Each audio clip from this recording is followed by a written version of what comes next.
Hello, magandang gabi sa inyo lahat mga guys. Kumusta na kayo? Dito naman ako mangungulit sa inyo. Magkwento ako ha. May kapitbahay ako dito, barkada ko, na nag-ibang bansa. Nabalitaan ko sa yung nanay na isang linggo pa lang umuwi na. Kaya pinuntahan ko kagad ang nanay niya, tinatanong ko kung nandyan na ba yung anak. Kan sabi ng nanay, nandun pa sa labas, may kinukuha. Kaya kinukwentawan ko yung nanay. Ate, bakit umuwi pa siya? Na ang ganda-ganda na doon, nasa ibang bansa, ang lalaki-laki pa doon. Sabi pang yung nanay, oo nga dong eh. Bawat sulat, 500, ihatid mo lang. Ang ganda-ganda na yan. 500 ha? Bawat, kung naka-20 ka o ka-30 ka, maghatid sa loob ng isang araw.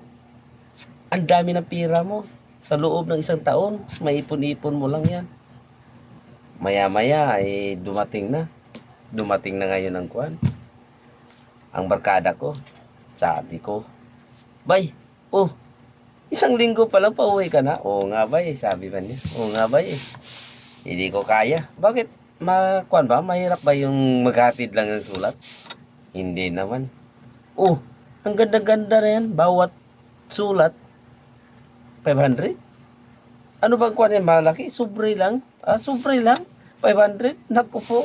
Kung ako ang nakapunta doon, hindi ko atrasan yan. Ang ganda-ganda yan. Bakit? Bakit ano bang dahilan nga umuwi ka? Kuhaan kasi parang lugi ka. Ano pa ka lugi yan? 500 bawat isa. Oo nga, lugi. Oh, bakit? Sa deserto kasi ang deliveran ni mo eh.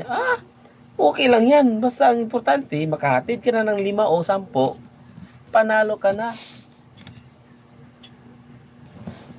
Ang problema kasi ba eh. Sabi pa niya, ang problema kasi ba eh. Kahit isa, hindi mo mahatid. Ha? Paano hindi mo mahatid? Ang isang piraso, mahatid mo, maghapon na yan. Maabutan pa ng gabi, minsan. Ganun ba? Ano bang service mo? Camel?